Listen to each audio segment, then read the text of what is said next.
नमस्कार, मैं हूं अमिता पंकज। आप देख रहे हैं राजसत्ता एक्सप्रेस। राजसत्ता एक्सप्रेस के पॉलिटिकल मैटर में आज बात करने जा रहे हैं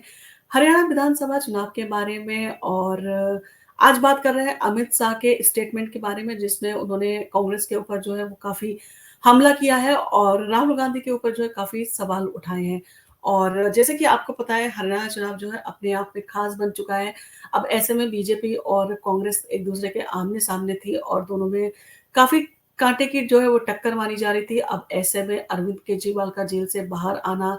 इन सारे समीकरणों को जो है वो कुछ बदलने की कोशिश कर रहा है और अरविंद केजरीवाल पूरी कोशिश कर रहे हैं कि उन्हें अच्छे से अधिक जो है वो सीटें इस असेंबली इलेक्शन में जो है वो हासिल हो। क्योंकि अरविंद केजरीवाल की अपनी इमेज के ऊपर जो है वो डेंट लगा है और पार्टी भी जो है अपने अस्तित्व की लड़ाई लड़ रही है। अब ऐसे में अरविंद केजरीवाल की पूरी कोशिश होगी, क्योंकि वो हरियाणा के हैं, तो वो अपने साथ में जो हरियाणा का वोट जो है मैक्सिमम जितना वो ले सकते हैं, उसको लेने की कोशिश करें। और ऐसे में वो जाके जो है इमोशनल कार्ड उन्होंने खेलना शुरू कर दिया हरियाणा के लोगों से, जाके हरियाणा का छोरा हूँ मैं और मुझे वो हरियाणा का वोट मिलेगा। इस तरह की बातें जो करते आए हैं, परसेप्शन जिस तरह के वो बनाते हैं, तो वो उन सारी चीज़ों में लग चुके हैं। अब हरियाणा के रेवाड़ी में केंद्रीय गृह मंत्री अमित शाह ने कांग्रेस और राहुल गांधी पर जो है वो जोरदार निशाना साधा है और उन्होंने कहा कि कांग्रेस पार्टी के नेता जो है वो लोगों के बीच में भ्रम फैलाने का काम कर रहे हैं और विशेषकर जो है वो अग्निवीर योजना को लेकर जो है वो उल्टा-सीधा कुछ भी बोल रहे हैं। और शाह ने स्पष्ट किया कि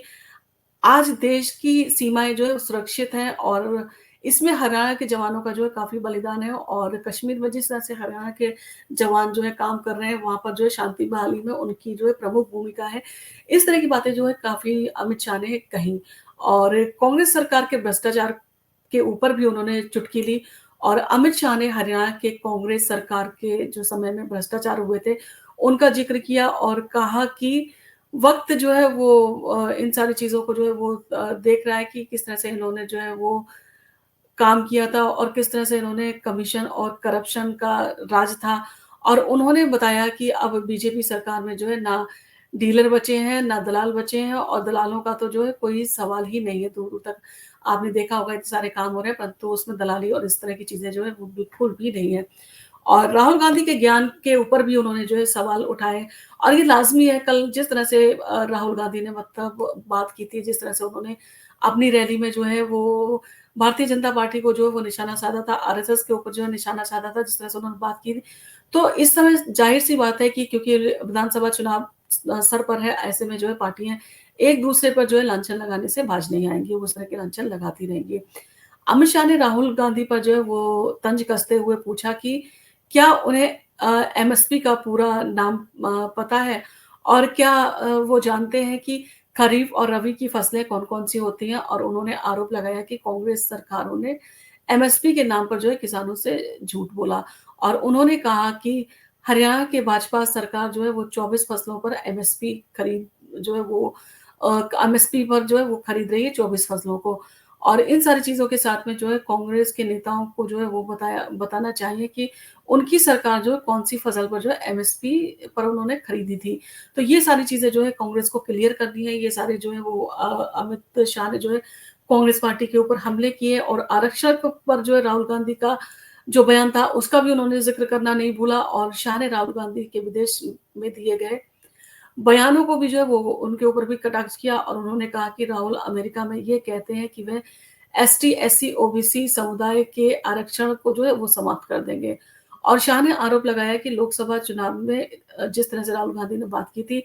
लोकसभा चुनाव के दौरान राहुल ने जो है बीजेपी पर आरोप लगाए थे और ये जो है आरक्षण खत्म करने वाली बातें जो उन्होंने कही थी, लेकिन अब वह खुद इस तरह के बयान दे रहे हैं और इन सारी चीज़ों में जो है अब वो अपनी सफाई देते फिर रहे हैं। जिस तरह से वो आरक्षण का विरोध करते हैं, जिस तरह से बातें करते हैं, वो कहीं न कहीं उनकी मंशा जो है स्पष्ट करता है कि उनकी मंशा नहीं है कि एससी, एसटी, ओबीसी को आरक्षण दिया जाए। और वन पेंशन वाली बात पर भी जो है अमित शाह ने निशाना साधा और अमित शाह ने वन रैंक वन पेंशन योजना पर भी जो है कांग्रेस को घेरा और उन्होंने कहा कि प्रधानमंत्री नरेंद्र मोदी ने 2014 में हरियाणा के चुनाव प्रचार की जो है वो शुरुआत की थी और वादा किया था कि इस मांग को पूरा करेंगे। और शाह ने ये भी स्पष्ट किया कि 40 सालों तक कांग्रेस इस योजना को लागू नहीं कर सकी, लेकिन मोदी सरकार ने इसे लागू किया है और उन्होंने बताया कि हाल ही में इस योजना का जो है वो तीसरा वर्ज़न भी जो है वो लागू किया गया है। और इन सारी चीज़ों को कहते हुए कहीं न कहीं हरियाणा के चुनाव को जो है वो अपनी तरफ उसका रुख घुमाने की जो अमित शाह है उन्होंने पूरी कोशिश की और इन सारी चीज़ों के साथ में अब देखना होगा कि हरियाणा का चुनाव जो है वो किस तरह से होगा और किस तरह से उसका रिज़ल्ट आएगा और जिस तरह से कांग्रेस जो है यहाँ पर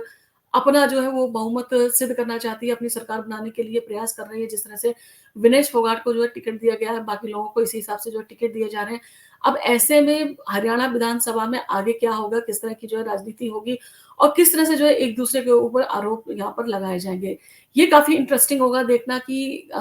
इन सारे चीज़ों के बावजूद जनता किसे वोट देती है। जनता जो है विधानसभा में जो है किसको विजयी बनाती है। ये सारी चीज़ें जो है जनता के ऊपर है, जो जनता का दिल जीत लेगा, वही वहाँ पर ज़्यादा से ज़्यादा सीटें जीतेगा। अब इन सारी चीज़ों के साथ में आप बने रहिए और जो भी अपडेट होगा हरियाणा का हम आपको टाइम टू टाइम जो है आपको अपडेट कराते रहेंगे। आपको अगर हमारा वीडियो पसंद आया हो तो आप इसको लाइक कीजिए, शेयर कीजिए, सब्सक्राइब कीजिए। हम आपके लिए इसी तरह के वीडियो लेके आते रहेंगे। धन्यवाद।